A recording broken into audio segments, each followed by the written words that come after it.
Welcome to Crossbody of Work. My name is Evan. And I am Javier. And we're back at it with another wonderful episode this week. And this week we're looking at one of my country people, a Canadian, Trish Stratus. And it's going to be a very stratifying episode. I can't believe you really just said that. I like that actually came out of your mouth.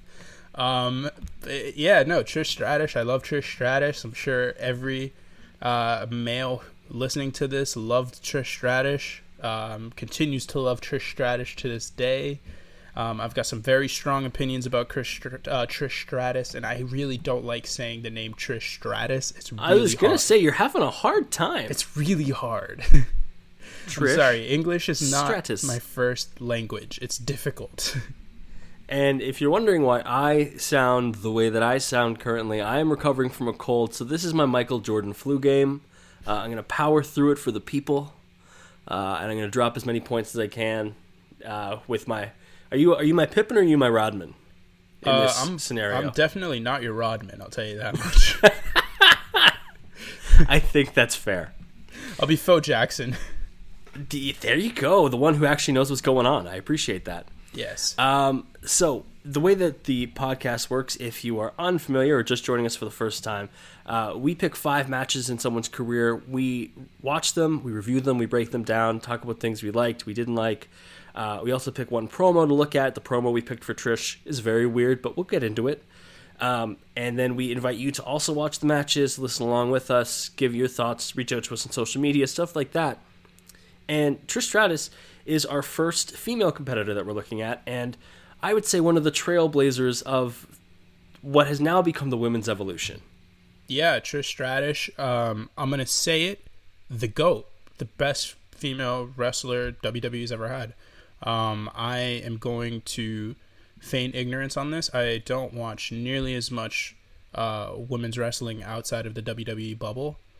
Pretty much outside of the American bubble. Obviously, I know what Gail Kim did with TNA. Her and Awesome Kong were amazing there. Obviously, I know what's going on now with AEW. The Women of Honor stuff I've gotten a little bit of, but I'm going to feign ignorance to the Joshi stuff in Japan, the Stardom stuff, unless they've come through to the WWE like you've seen with Asuka, Io Shirai, Kairi. I just don't know. It's not my level of knowledge. I'm also going to say that Trish is the best because I'm not going to say that someone active is the best. I'm not going to say it's Charlotte Flair, who's only been really on WWE programming since 2014, 2015, which is when her NXT run started. I'm not going to say it's Sasha because she's the same thing. Same thing with Becky. Same thing with Bayley. Honestly, if I had to choose, the reason I choose Trish was because she's the one that resonated with me most. I miss peak levels of AJ Lee. I missed, peak levels of Beth Phoenix. I didn't get to see those people. So to me, it's Trish Stratus. And she was obviously held in that regard by WWE, as we'll see with the last match that we have coming on here. And I think we can maybe qualify it as Trish is the GOAT, the North American GOAT, like the Western wrestling GOAT for right now. Yes. Like the amazing women superstars that we have, a lot of them cite Trish as an influence. People like Bayley, a lot of the Divas era women's wrestlers all cited Trish Stratus as an inspiration. And so I think we wouldn't necessarily have this evolution of women's wrestling without Trish. And I'm sure that when we look back in terms of match quality, the match quality we're getting right now in specifically WWE women's wrestling is undoubtedly ahead of where the women's matches we're looking at from the Attitude Era are. And maybe some of the women we have right now will be in the GOAT conversation. People like Sasha, Becky, Bayley, Charlotte, Asuka, maybe Shayna, who knows, Bianca Belair one day. But for now, I think it's a comfortable assertion to say Trish is at least one of the top 2 Western women's wrestlers. Yeah, I would say it's between her and Lita. And we're going to see a lot of Lita on this list because those two are obviously intertwined in their histories. Another argument could be made for Mickie James. I was not the biggest Mickie James fan. I can respect the work she does. She is a fantastic wrestler. She's very, good on the mic. But I just felt like peak Trish was so good and so consistent. And the level of progress that she made in her career. She was the most important woman in a time where women were really regarded as like crap. Like, she was serious about this. Like, she took wrestling serious. She went from model flashing her giblets all over the place to being, one of the better in-ring workers in the industry as far as the women's side of the thing goes. You actually just said giblets, and I'm so concerned. So that's actually something I want to talk about off the hop, is when you go back and you'll watch women's wrestling specifically, or anything involving women in WWF and early WWE, it is not shown in the best light. It is not given the right amount of time. So some of the early matches, Trish is kind of thought of either as an afterthought or as just eye candy, which is unfair to the talent that she clearly had and developed. Because over the 5 matches that we've selected, you're going to see a lot of growth in terms of in-ring skill, in terms of kind of control over character, and ability overall as a performer. And I think it's kind of unfair that people kind of lump Trish in as, oh, well, she was an Attitude Era women's wrestler, like she didn't actually wrestle. You see her grow tremendously through these 5 matches. So unfair assertion, I would say, especially to people like Trish and Lita, but one that I hope we can kind of knock off as we go through these matches. And you'll also see her put more clothes on during her matches. That's definitely, as we transition further away from her storyline with Vince McMahon and outside of the Attitude Era, we see her thankfully wearing more clothes and being able to not be viewed as just a piece of meat. And not having storylines that are exclusively about being with a man. Yes. Like storylines that are about her as a human being. Yes. So, a little bit more background on Trish before we hop into the first match. She is a WWE Hall of Famer, inducted in 2013. Fun fact, did you know? She has, in the modern era, so not including the Fabulous Moolah, the most days as champion, has 828 days as women's champion. I did not know that. Wow, really? Yeah, including one of the longest reigns ever, and we'll get to one of the matches in that reign a little later, at over 400 days. But also, more fun facts, in 1999 is when she was signed to WWF, but before that, she hosted a live audio wrestling show in Toronto, which means that one day, you or I could grow up to be Trish Stratus. I don't know if we can grow up to be Trish Stratus. Don't crush my dreams, Javier. Maybe. Now, this is maybe a far idea. Maybe you can one day be a Renee Young, Oh, I'll take that. Yeah, we'll take that. You can be a Canadian host.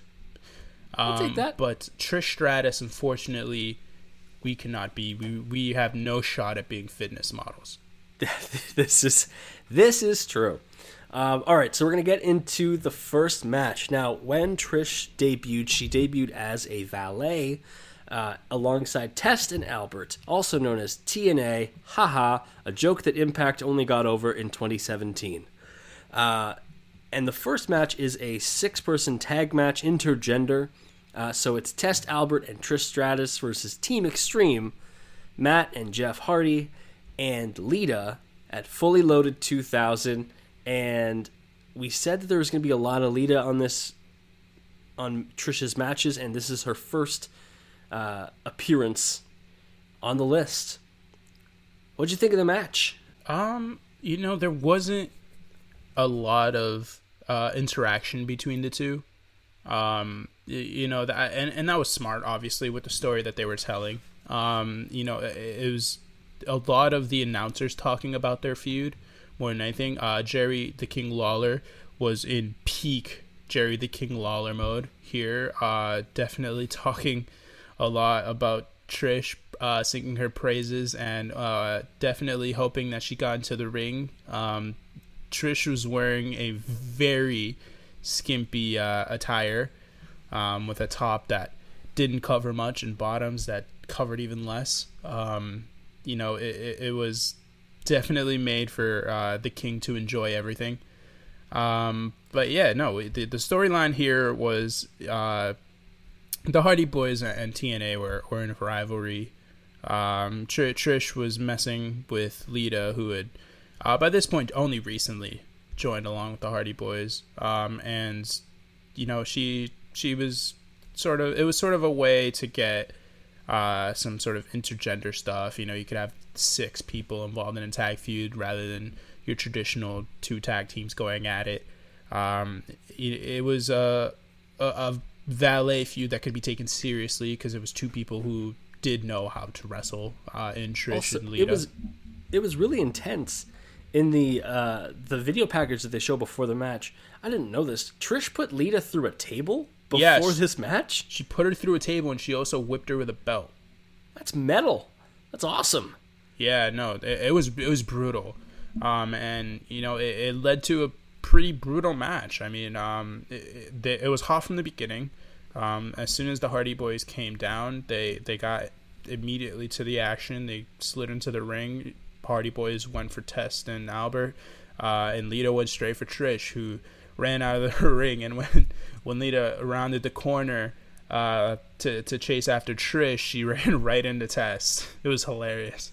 Test, another Canadian, just because I need to always throw that out there. Yes. To quote Booker T, Test is looking real jacked, baby, in this match. He looked like $1 million. Test looked awesome in this match. Test was awesome. I don't understand why Test wasn't taken more seriously by the WWE.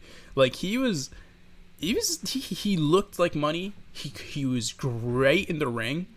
He was good on the mic. Like, what didn't Test have? Like, I don't know what Vince didn't see in Test. Like, it might have been that his name was Test.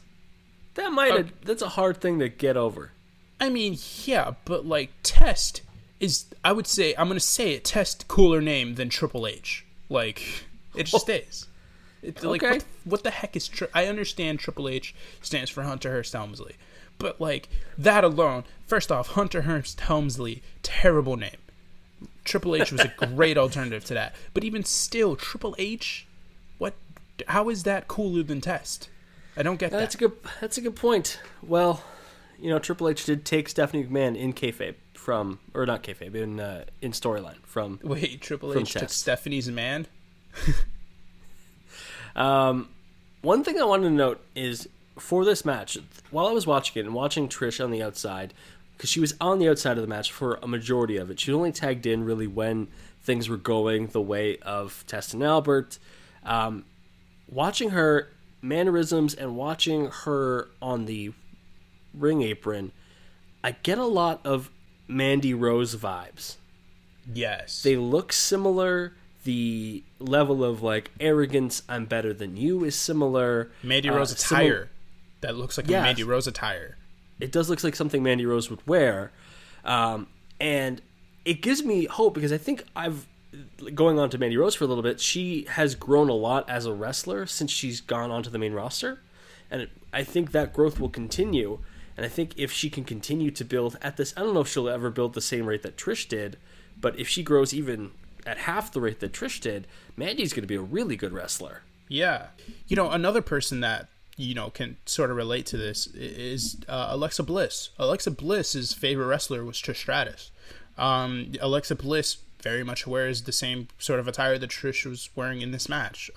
You also see the mannerisms of an Alexa Bliss here. Trish was healing it the hell up. I mean, she's got a certain style of working here. It's sort of like she's experienced, but she's still not like very good at it. And that's sort of the Alexa vibe that I get here. And the same thing with Mandy. Like they're good. They're on the main roster for more than their looks. They can wrestle, but they're still not. They're not at the the peak level. They're not at the main event level. Like they're not going to put on 4-star matches, much less 5-star matches.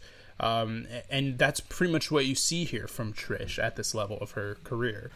There were certain points in this match when Trish was in that she looked a little lost.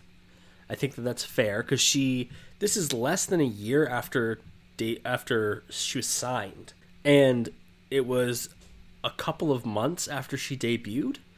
So the fact that she has only been wrestling for less than a year and still does as good as she does in this match is actually kind of impressive.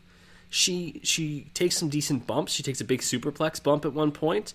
And honestly, I think you could see where WWE saw the potential in Trish going forward. Yeah, I mean, she looks, let's face it, she looks like $1 million. She does. Like, Trish Stratus model. Trish Stratus is, like, I'm going to say it, she is the most beautiful woman in the history of professional wrestling. Like, she just, to me at least, she is. But she, like, it was clear that she had a firm grasp on the business. I mean, she wasn't, she was green in the ring, but she was very much in tune with her character. She very much knew how to heel it up. She very much knew how to wind the crowd up. She knew how to play to them. She just got it. She did. And, you know, obviously later on in the match, her and Lita do tangle up, but not before. There's a lot of intergender stuff in this. There's a lot of Trish getting tags going in there, and she, like, beats on Matt. Matt doesn't make a tag. They just keep going. Like, it's not an immediate thing here.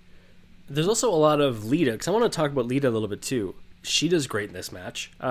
She hits a tornado DDT on Test at one point, which looked awesome. Does a huge dive on the outside to Albert. Lita consistently tangling it up with the male competitors. Trish doing a lot more of the, like, backing away, playing the heel. Lita being the baby face, doing a lot more, like, you know, showing a lot more bravado, I would say, in terms of challenging whoever. But Lita looked great in this match, and it's the first real part of their rivalry that lasts for so long. Yeah, and this is peak Lita. Like, these couple years here from 2000 to, like, 2002, though, like, that's peak Lita because that's physical peak Lita. This was before the neck injury. This was before the knee issues. This was before everything. This was Lita. She had already been to Mexico. She had already done her tour before WWE where she, like, harnessed her skills. She's a damn good worker. And she knows what she's doing in the ring, so it makes a lot of sense for her to, you know, be in this position. Like, her stuff with S.A. Rios, her stuff with the Hardys, her stuff on her own. When 2001, 2002, that phase, when she's facing China, when she's the women's champion doing her own thing, Lita was great. And it's really cool to see that dynamic here where Trish is the one who's sort of like, you know, I'm not doing, she's healing it up. And another thing that was really interesting between those two, a lot of their feud was Trish being the heel. It was always pretty much Trish being the heel, because Lita was like, it's the same thing with Jeff Hardy. It's really hard to turn Jeff Hardy heel. TNA managed to find a way, but it's really hard to turn Jeff Hardy heel because his moveset just plays to the crowd. Same thing with Lita. Lita did turn heel pretty effectively with Lita Edge. turned heel as effective as anyone could turn heel. She cheated on Matt Hardy, who was a fan favorite. Yeah, and that'll turn you heel. That'll do it. But yeah, it wasn't pretty much until the end where Trish wasn't the heel in their feud, and that's more because Trish was winding down. Everyone knew that she was done, and they had that match where, you know, Trish comes up in the end, and they're both baby faces in that match. Yeah. The ending of this match is Lita hitting the moonsault on Trish for the win. Lita's moonsault, always so good.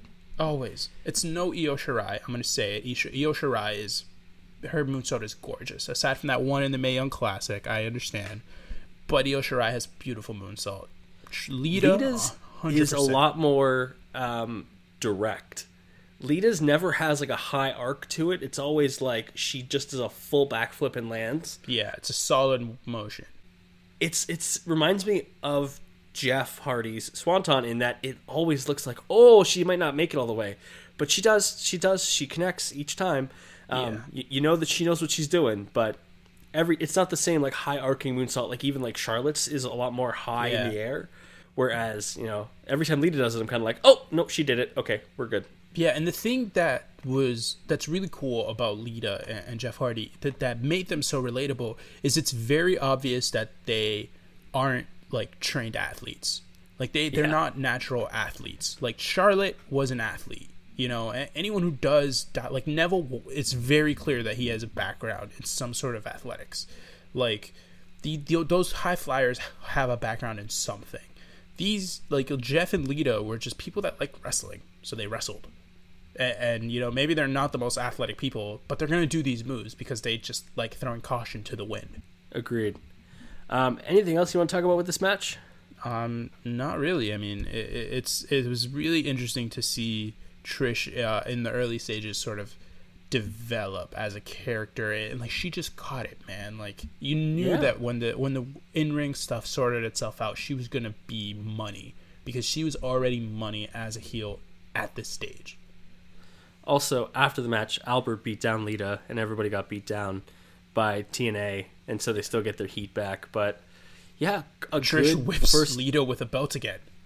She does, because go back to that good well.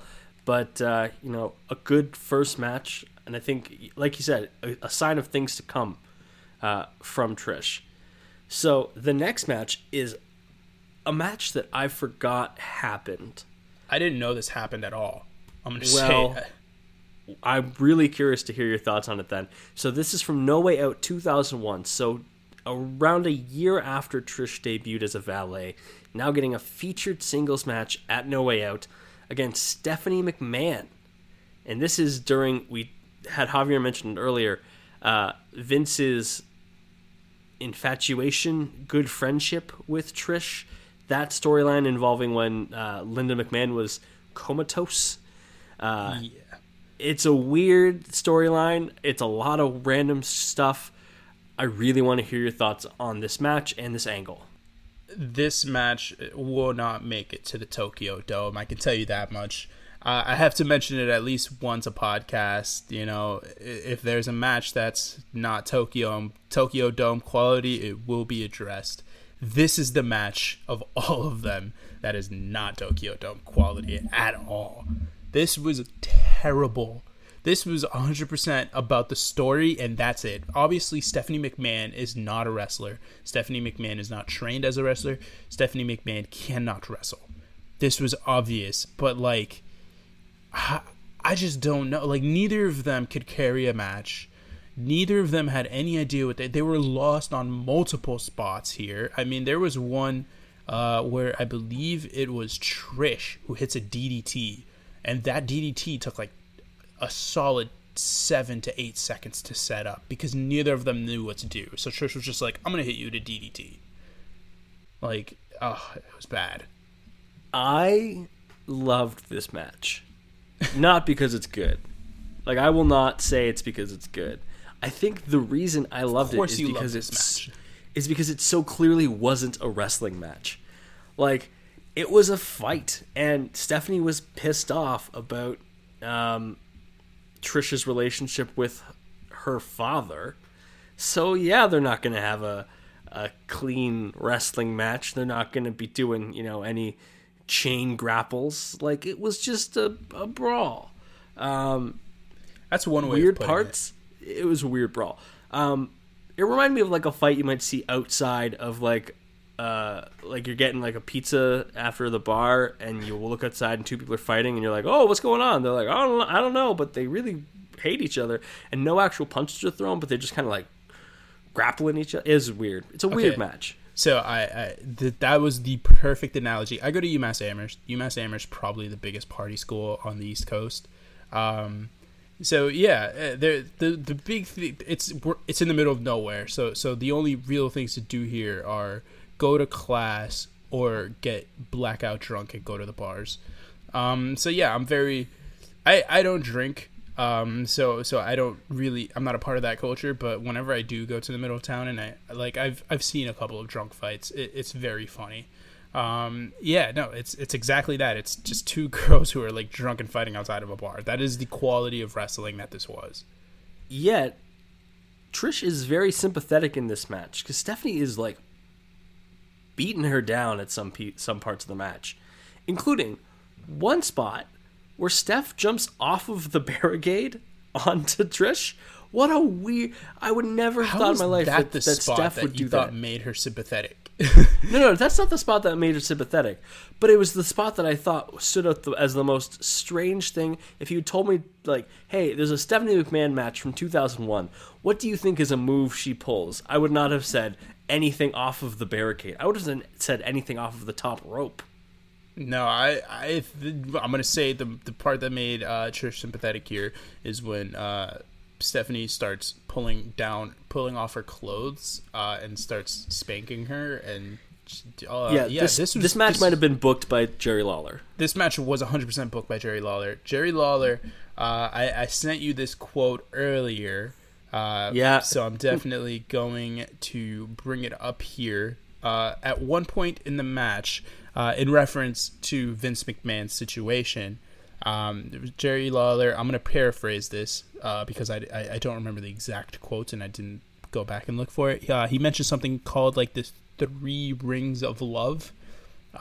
He said the first ring he had was the engagement ring, then the marriage ring, and the last he had was the suffer ring. Womp womp. Jerry Lawler clearly pitched ideas for this match because there's the spanking spot, and there's also a spot with a pitcher of water where Steph throws a pitcher of water at Trish to get her all wet. And, like, it's the Attitude Era, and you got to take that with a grain of salt, but, like, that wouldn't fly now. Like, there's no way we're getting a spot like that in today's matches. I would hope. But, yeah, we've come so far. What a strange match. Like you said, no one was there to carry the match. Nobody. Like, neither one were that talented at that point in terms of being able to carry the action. So, yeah, a lot of looking lost.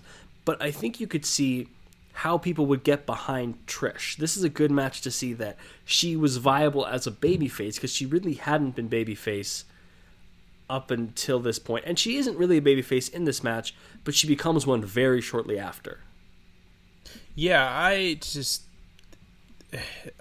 let's just go to the next match. Well, we got to talk about Billy Regal.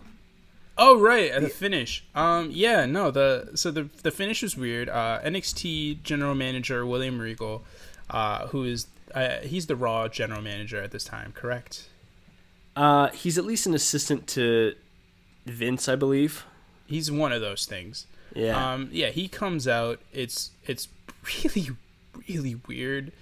So what he does is he like stops the ref from counting by pulling him down, and then he hits the ref, and then he puts so Trish and Steph were down because they double clotheslined, I believe it was, correct? Yeah. So instead of putting Steph on Trish, he puts Trish on Steph. The ref counts. He pulls the ref out again.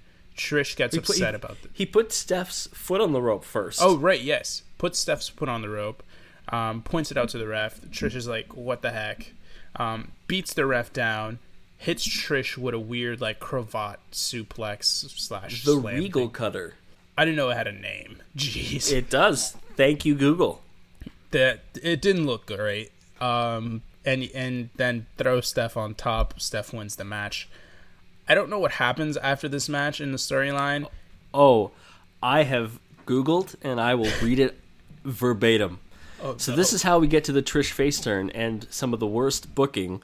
In Vince McMahon always needs to book himself to be in relationships or in some angle with all the attractive employees he has, and it's one of the worst parts of his ownership of the company. But here's what happens. The next night, in the midst of a tag team match that pitted Vince and Stratus against Regal and Stephanie, Stratus was the victim of a setup by Vince, Stephanie, and Regal. Regal executed his finisher, the Regal Cutter, on Stratus, and Stephanie then dumped slop over Stratus's body. Vince stood over Stratus, and he told her she was a toy that which he had grown, quote, tired of playing with, quote. The angle continued the next week, with Vince forcing Stratus to strip down to her black bra and panties in the ring and bark like a dog. You know that clip you've seen before? Yeah, that's I've where that seen garbage one. comes from. The storyline comes to an end at WrestleMania X7 when Stratus slapped Vince during his match against his son Shane, turning face in the process. What a nightmare. Javier is stunned. I can't. Let's go on to the next match. We will go on to the next one, and in what a turn of events this is in terms of quality of match and position of women's wrestling. So the next match we have is 3 years later, and it is a Raw main event. The first time the Women's Championship has main evented Raw. It is Trish Stratus as the champion versus Lita. Lita is in her home state. It's in North Carolina, so Lita gets a huge pop. It's, like I said, a monumental match. It's one that's often looked back on fondly in terms of the evolution of women's wrestling. Javier, have you seen the match before, and what are your thoughts? I had seen the match before because, as you know from viewing the match, I was on YouTube. So I saw it on YouTube. There was also, I don't remember what it was, but there was a thing on the women. I don't remember if it was on the network or what it was. But there was a mention of this match, the being the Raw main event and how it inspired so many people. I think there was like a women's evolution thing, or maybe it was just one of those documentaries on just one of the four horsewomen or whatever. Well, the link that we have that's in on the article on Full Press Coverage, it's actually Sasha's pick. So sometimes they do like WWE Network picks, and this is one of Sasha Banks's network picks for people to watch. Yeah, so I guess that's what it is. I watched. I've seen the match before. I knew what it was. It's been a long time since I'd seen it. I don't remember the storyline surrounding it. I just know that this was the first time the women's title had main evented Raw. It was a big monumental moment, obviously, giving the women a platform. And honestly, they went out and they delivered. They definitely delivered. It was an excellent match, and I think if you look at the first match we looked at back in 2000 and compare it to where they're at with this match, both are, I would say, more polished wrestlers, but Trish's growth specifically is massive. She always had a good sense of her character, but her character here is really great. She's the heel again. She has a face mask on because her nose was broken at Survivor Series. But as a competitor, Trish is a better wrestler in the ring than she was a couple years ago. You can see that she's really worked on her in-ring stuff. Her moveset is much more varied, and there's also a lot of moments where you can see that her and Lita are so familiar with one another that they're able to really trust each other in the ring and create new things when they're put in a good spot like this. Yes. Also, not scantily clad. Very important. Very important. The growth. She was in the classic Trish Stratus jumpsuit, the black one with the pink stripe that goes down the side. I feel like she was in that gear in like a lot of wrestling games. She was. That's why. That's why it's an iconic one. It was like that in Raw vs. SmackDown 2006. I believe it's 2006, the one that had Batista on the red side. Or no, Batista on the blue side, Cena on the red side. I know that was my favorite game when I was a kid, aside from GTA San Andreas. But that's beside the point. This match was awesome. It's a quick one. I believe in total it was the whole thing was like about 12 minutes long. I think the match time was about 9 minutes. Yeah, the match time was about 9 minutes. It was quick, but it was effective. It really was. It displayed both of them. It also had a really scary spot with Lita. Lita's dive. Lita does a suicide dive out of the ring. That's like my fourth time trying to say it. I'm so sorry. Lita does a suicide dive, and she lands right on her head. Like, it was bad. It's an accordion bump. Like, she folds up. Yeah, she folds up like an accordion, full scorpion. For anybody who's seen the show Ridiculous, the scorpion segment that they have, where they just have people do it, like your foot touches the back of your head. Like, that was full Lita. She immediately grabs her neck. The ref comes down. You can clearly see him talking to her. Like, he doesn't throw up the X or anything, so I guess she was fine. But Lita's like just coming off of major neck surgery. This is the one that she had that basically resulted in the end of her career in a couple of years. And yeah, like, it's just wild to think, like, it's just the buildup of stuff, you know, like it's little things like that really like affect in the long term. Same thing happened with Edge. It was the little things that built up, whether it was the reverberations from him hitting the spear. I mean, we've all probably seen that one video where he hit the spear on the outside and he immediately grabs his neck. You know, it's really scary seeing stuff like that, especially knowing what happens and what the effects of stuff like that is later on. Which unfortunately resulted in the retirement of one of the best women's wrestlers of all time. Agreed. Some of the spots I really liked in this match, that one was the one that I think everyone looks at as like, oh, it's really scary. But the other parts of the match were all really good. There's one part early on where Trish does the Matrix dodge, which she's done a couple times in matches before. And Lita just kicks her legs out right away, which again shows that like familiarity they have as competitors, like that they can recognize right away. Lita's like, I've seen this before, kicks the legs out and immediately goes for the cover. I like that. I like that they're showing that, you know, being able to counter each other's moves and counter each other's counters is a really good thing, especially for two long-standing rivals like these two are. A lot of big moves in this match too. There's a superplex at one point. There's a not really a top rope powerbomb, but Lita or Trish was on the top ropes and getting powerbombed off the top by Lita. And there was a really good reversal. And the best reversal, I'd say, is Lita goes for a twist of fate near the ropes, and Trish just holds onto the ropes so she can't get pulled down. And I thought that was a really smart move, because then she uses the ropes for pin leverage right away. Trish just total control over her heel character. Yeah, just complete control. She knew what it took to make the crowd hate her. And at this point, you know, of her run, she's been on both sides of the spectrum. And quick spoiler for what you usually ask me at the end of this podcast, but like, Trish was most effective when she was the heel. I agree. Yeah, she was the most effective when she was the heel.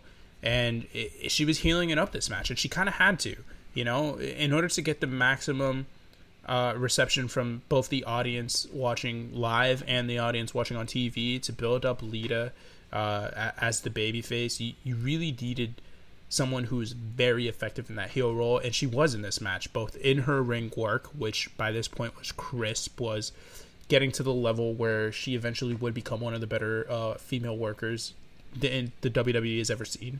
And you know, she really helped elevate both herself and Lita in this match, and it was a very good tandem that just gelled together very well.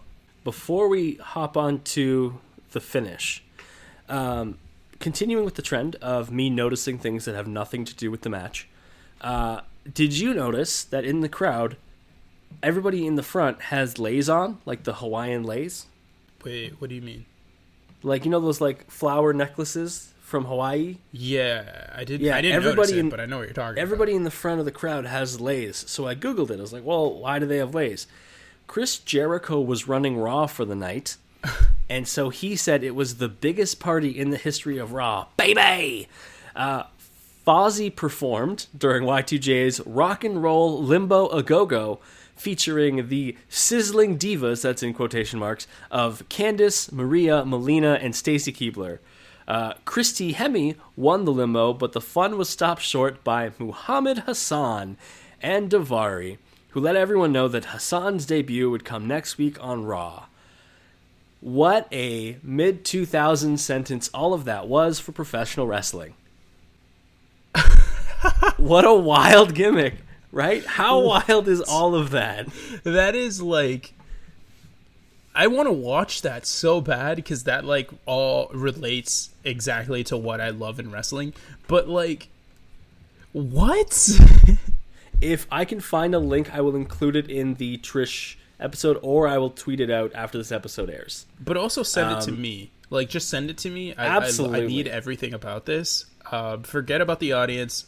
I need this more than anyone. I think that's fair.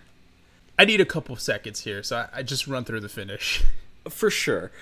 So Lita wins. So Lita ends up winning the women's championship in her home state of North Carolina, and it's adopted home state, I believe, of North Carolina. She hits the moonsault as she did in their match, their 6-person tag match back in 2000, and gets an awesome reaction. Jim Ross on the call is great, as Jim Ross normally is. This is right around when he was... This is near the end of his really good run on commentary, I'd say, because it started around the Attitude Era, and this is when it started to drop off a little. But a great call from JR, a less pervy call from Jerry the King, which we always appreciate, is when he can actually focus on what's going on in the ring. But, Lita wins with a moonsault. Great reaction. Good choice by WWE letting somebody win in their home state, because they're so against that, it seems. But overall, a solid match. A really good main event, and you can see why other female wrestlers who were fans growing up would see this match and go like, I want to do that. Yeah, no, this is definitely like it established a platform for women in the WWE that hadn't been established yet. It showed them putting an emphasis on taking them seriously. Now, it would take another decade before they would actually begin to take them seriously, which is more of a knock on the company as a whole than anything. But it wasn't for lack of the women trying. I mean, they had some great stars in that time period. Natalia, Beth Phoenix, the Bella twins made their run. Michelle McCool. They had a lot of great talent. And this really was sort of the launching pad, this match here, to sort of the women becoming a spotlight and becoming a featured role for their work as wrestlers rather than what they looked like and how they could be used in relativity to the men. Agreed. We're going to take a quick break, and when we come back, we will dive into the Trish Stratus promo. All right, looking at Trish's promo that we chose, and it's with Lita. It is a dueling promo of sorts. It is super weird. It's a good Trish promo in terms of her ability to talk. It starts with her coming out and calling out Lita to get a... I think she wants to apologize, is kind of the vibe I got. It's disingenuous. Trish is the heel, as usual. And Lita, at this point, is married to Kane. Remember that? Yeah, before Schnitzky punted the baby, I believe. It wasn't my fault. I don't know why I made Snitsky sound like Vince McMahon a little bit there. Yeah, but, I don't. That sounded nothing like Schnitzky. It wasn't his fault, damn it. But yeah, so Lita comes out to meet Trish, and Trish is very disingenuous this whole time, but is excellent on the mic. What did you think of the promo? Yeah, so I mentioned this to you before the podcast. I got really big Regina George vibes from Trish. She definitely saw Mean Girls and was like, screw it, I'm gonna do that. She basically became more hated than Lita, which is wild because this was after the whole Lita Matt Hardy thing. So yeah. Lita was still in that weird phase of, I'm actually a babyface character-wise, but everyone hates me because I kind of screwed my boyfriend over, who was kind of like the indie darling, but actually working for WWE. So it was really weird. Like it was a lot of the crowd booing Trish because she was very effective as the heel. She was amazing on the mic here. She couldn't have done a better job there to establish people hating her, establish what her intentions are, just sound as completely disingenuous as possible. She did everything flawlessly, but also it was weird because it was supposed to be Lita as the babyface, but everyone in the background is saying, you screwed Matt. Yeah, at first when Trish is talking, the fans are really harsh.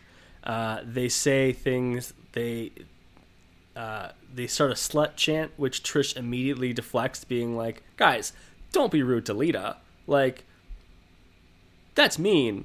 And like, was it to Lita? Was it to Trish? We don't know, but Trish did a really good job to make sure that she was annoying and that the fans would boo her. She also calls the fans idiots a couple times, which, again, great.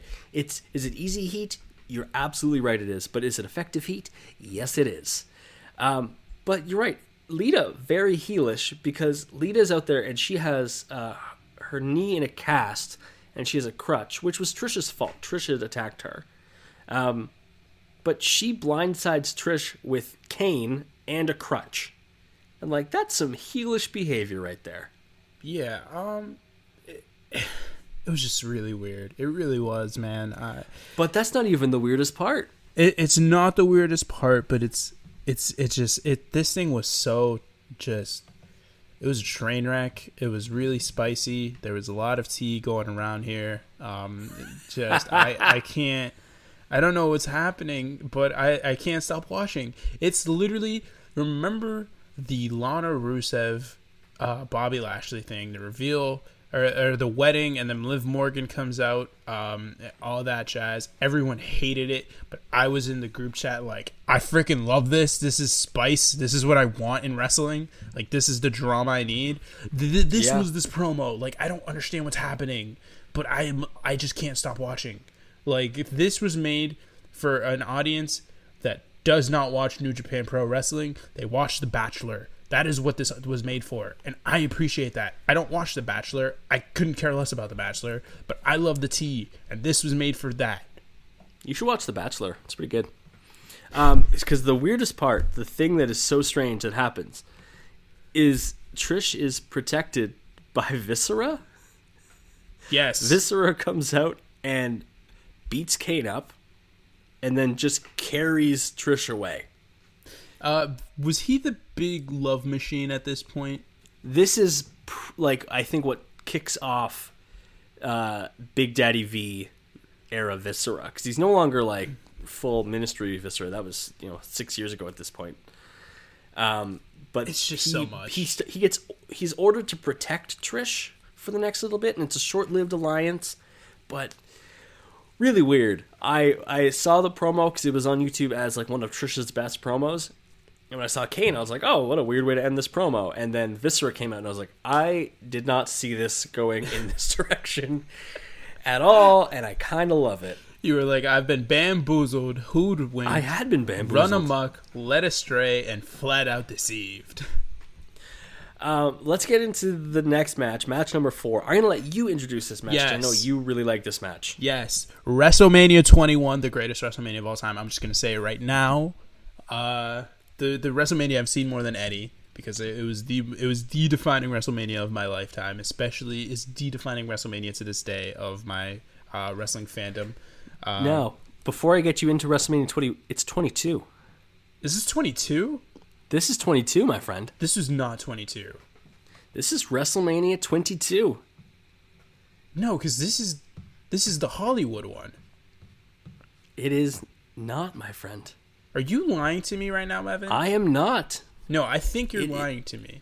WrestleMania 22 in 2006. 2006. Oh, Rosemont, no. Illinois.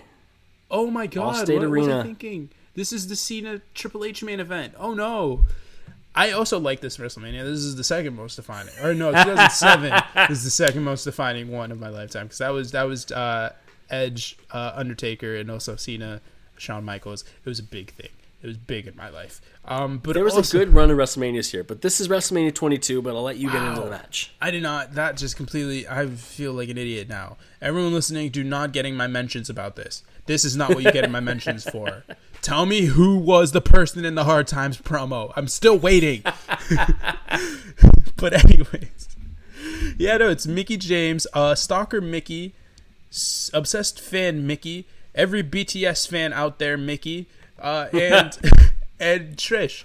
It's really weird. This is the one that everyone knows because it's the very lesbian undertones with what Mickey's doing. It was very controversial at the time. It was Mickie. She was the fanatical fan. She loved Trish. Trish was the champ. She was the babyface. But for some reason or another that we'll get to in a couple minutes here, she was treated like she wasn't the babyface by the crowd. I don't understand it to this day. But so Mickie turned heel before WrestleMania. Yes. So Mickie had debuted in October as Trish's #1 fan. They teamed up quite a bit. Mickie then became obsessed and very protective and turned on Trish when Trish said she needed space, and then vowed to destroy Trish. Her words, not mine. And Trish at that point was a 6-time champ and was in her longest reign with the belt. And that's kind of why she was the heel, and Trish was just kind of like fending off this person who was not giving her any space. Yeah, so in storyline, Trish is the babyface, Mickie's the heel. In the match itself, the crowd is very much behind Mickie. And I know they comment on it. Commentary talks about it quite a bit. Yeah, I know it's just counterculture with wrestling, where we like to cheer for the interesting character over the straight babyface. And by this point, yeah, I would assume that Trish was pretty tired as a babyface, especially considering Trish she had been champion 448 days. Yeah. I mean, that's wild. I think that's fair for the fans to be like, we're tired of this reign. Yeah, and that's a great point, but it's just really weird. And like this match, like it's hard to talk about this match without just immediately going to the finish. All right, let's just say it here. It's a good match. It's not the best match ever, but it's solid especially for the time. In the landscape of WWE wrestling, this is one of the better matches that the company had run to this point involving women, especially for the championship. And you know, it's good. It's solid work. That's the best thing I could say about this match. The finish is really what matters here, and I hate this version of it because it's the version that is chopped and screwed by WWE. I know what really happened here because I watched it. It is not what Evan is going to link to you. That is false. It did not end with a good-looking Stratusfaction, or is that was the finish, correct? Stratusfaction. So Mickie wins it with a kick, but she reverses Trish's Stratusfaction, and you don't see really how she reverses Trish's Stratusfaction because they cut to the stands. They cut to the crowd. Because WWE loves to do revisionist history, and they don't want people to see what actually happened. And I will let you explain what actually happened. That is also not the only one. So, not only does she do this, she does the thing. So Trish, for those who don't know, the Stratusfaction is she puts her in the bulldog position. She jumps on the rope, twirls, bulldog. It's basically an elevated bulldog off the rope. So in order to get out of it, Trish sticks her hand in the crotch area. I'm sorry, Mickie sticks her hand in the crotch area of Trish, and then afterwards licks her hand in a very suggestive way that would, you know, she makes a V with her hand. I'll let you make an inference on that one. But then it leads to the worst looking Stratusfaction by Mickie, which was completely taken out of this match. They completely botched it. And then it leads to the chick kick that Mickie hits. 1, 2, 3. Mickie wins. And she doesn't hit the kick well either. It's a terrible looking chick kick. It's awful. Like it's a really deflating ending for what is, up until that point, probably my favorite match of Trish's in this 5, including the one we'll get to next. But it was, just with the editing, it made for a really bad finish because that was part of the storyline. Like, that is part of it. Let fans, you know, experience that because it was part of what made the storyline so engaging to fans. Like, don't edit out your history. It's a really good ending for that feud. And yeah, does Mickie pretend to perform cunnilingus on her fingers? Yeah, she does. Is that inappropriate for some fans? Absolutely. Did I have to take a second to realize what the phrasing was I was going to use? Absolutely. But like, for the finish, it's needed because then, yeah, it leads directly into Mickie's Stratusfaction, which we don't really see. Because it doesn't happen, because it was completely botched. Because it was so botched, and then it's a chick kick and it's over. And you needed all of it in there. Because aside from that, the match is really good.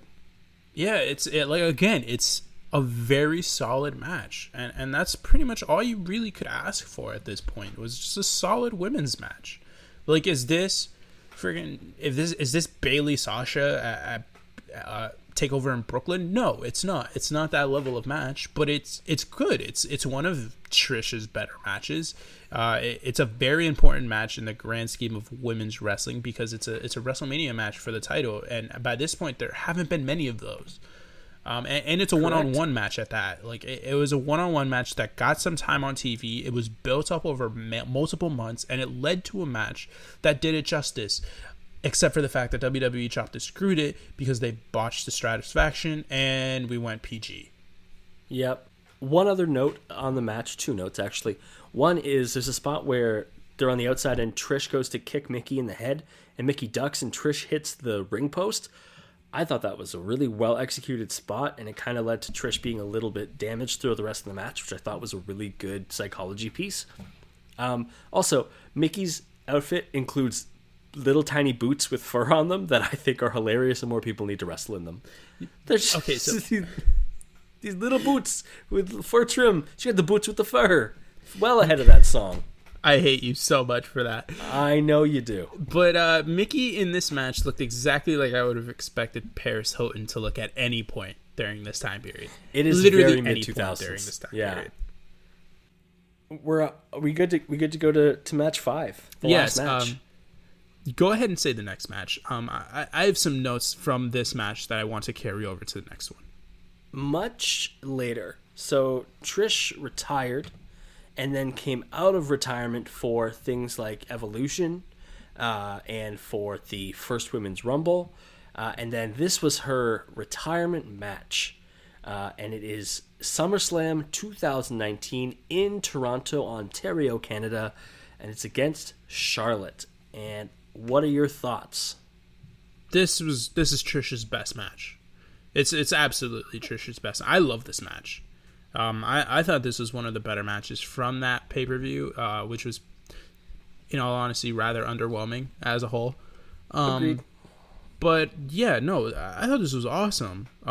You also missed out on, which was very important, from Trish's retirement phase. She had a WrestleMania match with Snooki. Come on, man. Snooki and Morrison against whoever it was. Doesn't matter. But her and Snooki were on the same team. And that's the important bit of it. But yeah, no. Is it really? It's very important. Really the important bit? I didn't watch The Bachelor, but I saw a lot of Jersey Shore, and I am here for this. This is important. Don't you disrespect Snooki. I will not have that. I will give you that. That's fair. But yeah, no. Back to the actual good match. Now to the actual match that matters. The spot that I thought that would have been really cool was a redo of that spot that you mentioned with the ring pole. She goes for a chick kick on Charlotte, misses, hits the pole, and eventually, all right, spoiler alert, it's Trish's retirement match. You should know what the finish is. She goes out on her back the way that everybody who's retiring is supposed to. She does tap out. Yes, she taps out to Charlotte's finisher, which is the figure 8. It would have been really cool for her to do that chick kick spot, and then, it's a progress, because Charlotte does work the leg, which, by the way, I'm going to say it, Charlotte is fantastic as a heel. The way she works the leg when she's a heel is amazing. Like, it's textbook. It's like old school Ric Flair. She grinds the leg down. She really, really does the work as a heel, and it's really awesome. I hate her as a babyface. I do. She should be the cocky heel. She should be, prime worker. She should be awesome. She's awesome in that role, and I don't understand why she isn't in that role 24/7, because she was terrific in this match. Agreed. I think it's interesting in the beginning, in the entrance of Trish's entrance, they actually referenced the Raw main event match against Lita, which I thought was a cool little parallel with what we're looking at here. And this is a match that really showcases how far women's wrestling has come. Trish hangs in this match. She absolutely hangs with Charlotte, who we talked about. Charlotte is like a peak athlete. Like, she is an athletic specimen. She is a talented in-ring performer. Trish, you can see, if you looked at Trish from her first match in 2000, if you tried to put her in the ring with Charlotte, it would not be the same. Trish has grown. She is a much better athlete. She's a much better performer. And in this match, she hit all the right notes, I'd say. Yeah, no, this match was very much just Trish really going all out because she knew this was it. You know, this was her retirement match. She was done after this match, and she wanted to go out in the right way. There wasn't anything that really felt like it was, this could have been a botch, or this was kind of like a dull moment. Like this, the whole thing, it was crisp. Like I watched the entirety of it, and at no point did I want to turn away. I couldn't say that about any of the other matches. At no point, I didn't want to check my phone. I didn't want to do anything. I love this.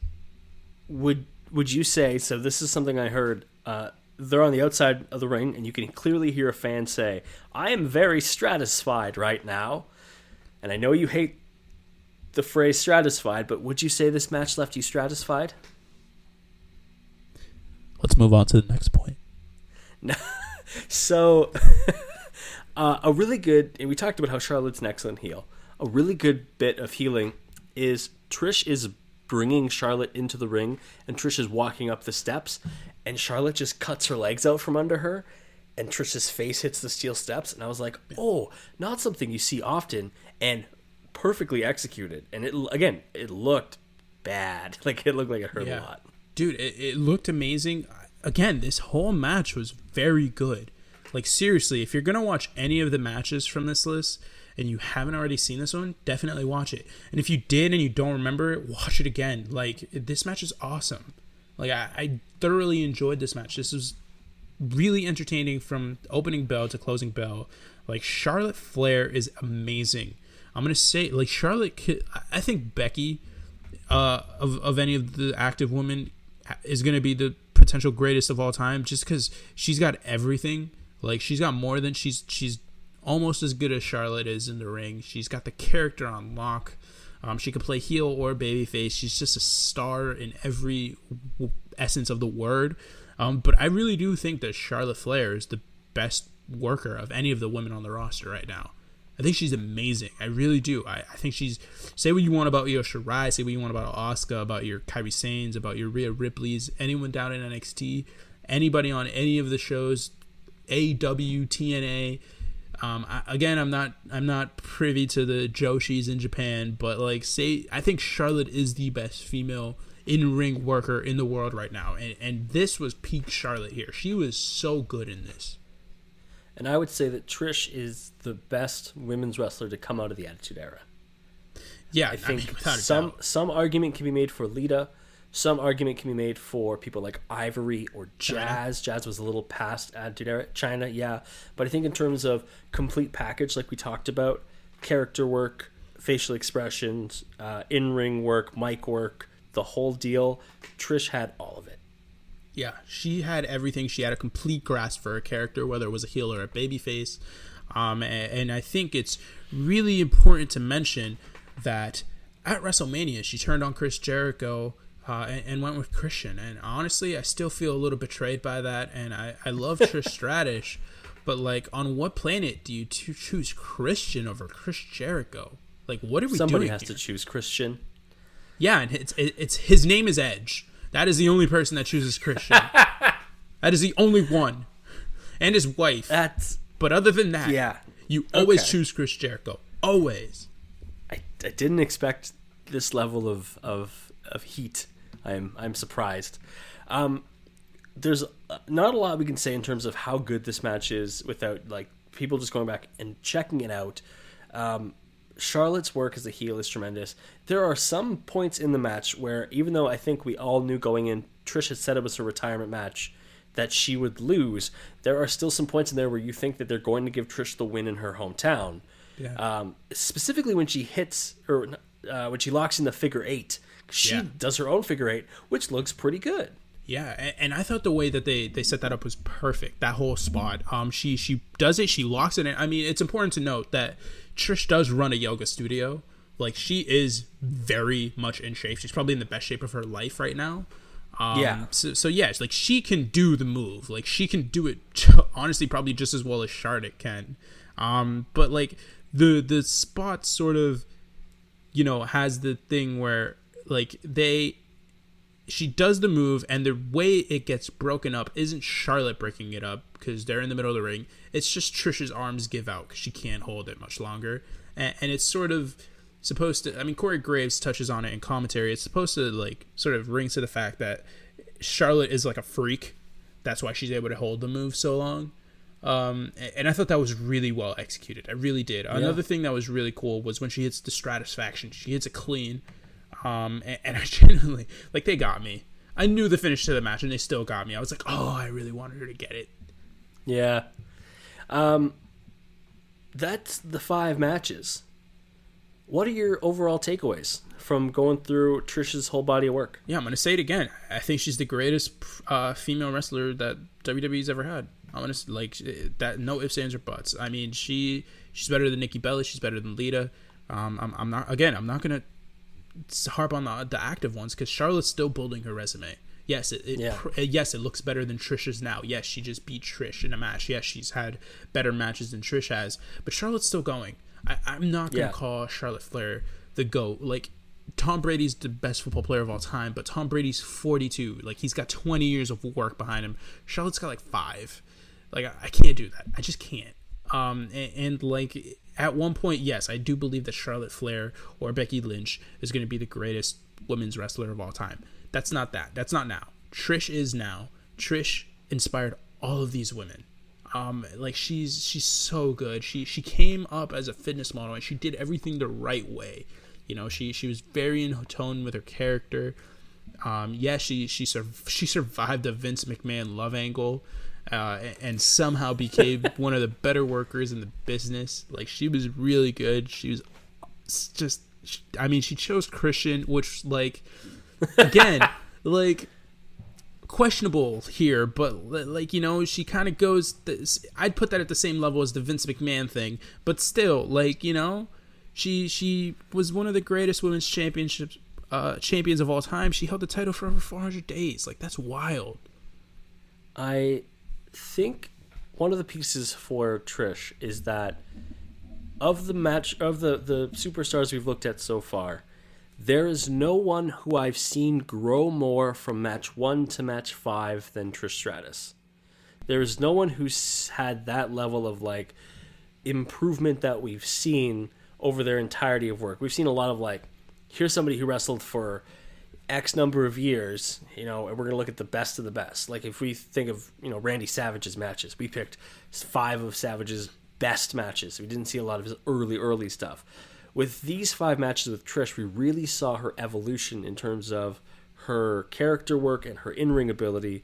And I think you can see why, if you were a female growing up and you saw Trish Stratus doing what she was doing on TV, having that long championship reign, you know, controlling her character, things like that, you can see why that would inspire you to want to be a wrestler. Yeah, and I think that's something that's going to be really cool about the next couple of episodes that we're going to do, is you're going to see a lot of that progression in a lot of the people here. Trish is the prime example to it, which is why I'm really glad that she's the first, not only the first woman that we've done, but the first wrestler that we're going to do of this next couple of stretches here, where it is a lot of people from the exact beginning to the very end, and just seeing that progression, not only with them in their lives, but also them as wrestlers, them as characters, just them as workers, everything. It's really cool, and I'm really excited for the next couple of episodes that we're going to do. And we're really glad that you all keep listening to these wonderful episodes. We've had some good responses so far, and we're really glad to keep doing this for you. But with that, we will wrap up this week's episode. Javier, where can the people find you on social media? As always, the people can find me on the good old Twitter. I am at JMelloSports. That is capital J, capital M, ELO Sports. Again, I'm a sports journalist. I do a lot of the sports talk things. I post a lot of my articles. I talk a lot about UMass sports. I go here. I cover the teams. I'm sorry in advance. If you want to talk about wrestling, just talk to me about wrestling. I will respond. Nobody's talked to me yet. I'm lonely, people. I know there's a lot of you that listen to this. For some reason, you like hearing me talk. Someone talk to me about this stuff. You know? Tell me who it was in the Hard Times promo. I want to know. You know? Javier's been waiting for this for his whole life. I really have been. Lob a follow if you want to. I'm trying to build up a network here, people. I like this a lot. This is good. Javier begging for follows. You can find me on Twitter at @EvanGomes_. You can follow the podcast on Twitter at CrossBodyOfWork.